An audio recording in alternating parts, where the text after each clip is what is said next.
আজকে আমি প্রধানত এখানে উপস্থিত হয়েছি শাপলা চত্বরে যারা শহীদ হয়েছেন তাদের প্রতি শ্রদ্ধা জানানোর জন্য এবং তাদের আত্মার প্রতি মাগফিরাত কামনার জন্য আমি আজকে আপনাদের সঙ্গে উপস্থিত হয়েছি। সেই সঙ্গে আমি জুলাই বিপ্লবের শহীদদেরও শ্রদ্ধা ভরে স্মরণ করছি। আমাদের স্মরণে রাখতে হবে যে 2013 সালের সেই শাপলা চত্বর গণহত্যার পর এই প্রথম আমরা আবার মুক্ত বাংলাদেশে, দ্বিতীয় স্বাধীন বাংলাদেশে এরকম একটি মহাসমাবেশ করতে সক্ষম হয়েছি। আমাদের এই দীর্ঘ পথ পরিক্রমায় যারা জীবন দিয়ে আমাদের জন্য সহজ করে দিয়ে গেছেন তাদের সকলের প্রতি আমার অসীম শ্রদ্ধা এবং ভালোবাসা এবং তাদের পরিবারের প্রতি আমি সমবেদনা জ্ঞাপন করছি। আমি একটু অবাক হয়ে যাচ্ছি যে হেফাজতের তরফ থেকে কিংবা ভিক্টিমদের তরফ থেকে এখনো 2013 সালের শাপলা গণহত্যার জন্য যে মাস্টার মাইন্ড ছিল সেই দানব ফ্যাসিস্ট শেখ হাসিনার বিরুদ্ধে মামলা দায়ের করা হয় নাই। আপনারা কেন এখনো মামলা দায়ের করেন নাই আমি জানি না। যারা গণহত্যার শিকার হয়েছে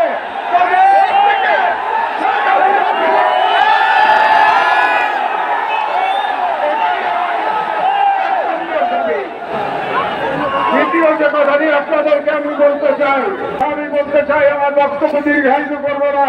এখানে অনেক ওলামায়ে একরামরা আছেন যারা মূল্যবান বক্তব্য দেবেন। আপনারা নারী নীতি নিয়ে প্রশ্ন তুলেছেন, এ ব্যাপারে ডক্টর ইউনূস সরকারের প্রতি আমার একটি প্রশ্ন আছে। আপনারা কেন অপ্রয়োজনীয় ইস্যু তৈরি করছেন? নারী কমিশন করবার জন্য জুলাই বিপ্লবের তরুণেরা জীবন বাংলাদেশকে মুক্ত করবার জন্য, বাংলাদেশ থেকে ভারতীয় আত্মসম্মান মুক্ত করবার জন্য। কাজেই আপনারা সরকারের যাতে করে বাংলাদেশের আপনাদের দায়িত্ব শুধুমাত্র সেই সংস্কারগুলি করা যে সংস্কারের মাধ্যমে বাংলাদেশে ফ্যাসিবাদের পুনরুত্থানের পথ আমরা বন্ধ করতে পারবো। ডক্টর ইউনূস সরকারের প্রতি আমার বাংলাদেশের একজন প্রবীণ নাগরিক হিসেবে পরামর্শ থাকবে, আপনারা অপ্রয়োজনীয় ইস্যু তৈরি করবেন না।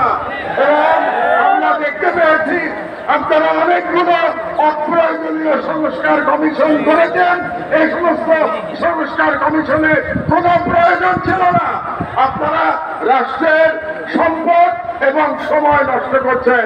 আমার অনুরোধ, এই সমস্ত কমিশন আপনারা বাতিল করে দেন। এই সমস্ত কমিশনের কোনো প্রয়োজন নাই। আমাদের কাছে আমার নিবেদন, আপনারা নারী নীতি নিয়ে লড়াই করতে গিয়ে বৃহত্তর লড়াই থেকে সরে যাবেন না।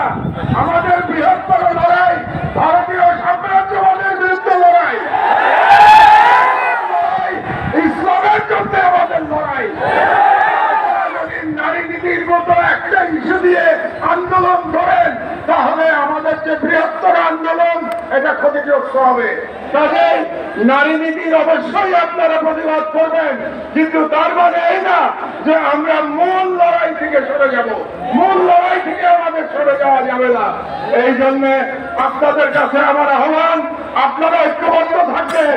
আমি বিশ্বাস করি বাংলাদেশের আলেম সমাজ যদি ঐক্যবদ্ধ থাকে তাহলে বাংলাদেশের স্বাধীনতা কেউ ছিনিয়ে নিতে পারবে না। এই হেফাজতের মঞ্চ থেকে বাংলাদেশের সকল আলেমদের ঐক্যবদ্ধ থাকার আহ্বান জানিয়ে আমার বক্তব্য শেষ করছি। আল্লাহ হাফেজ।